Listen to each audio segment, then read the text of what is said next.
The Ant and the Elephant.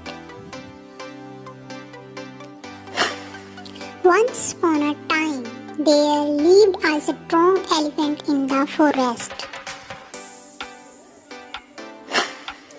Every day he would walk with big footsteps, stamping the ant hill.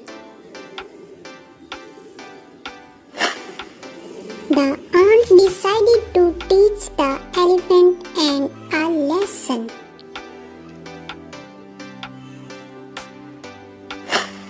One day the elephant was eating banana leaves. A few ants started beating him. Elephant was unable to bear the pain and it began to trump loudly.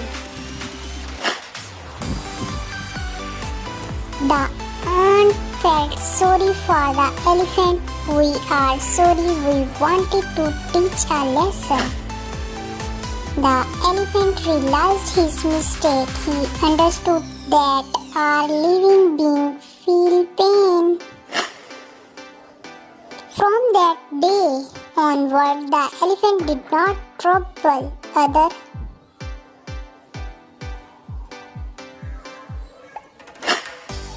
Moral: bigger is not always great.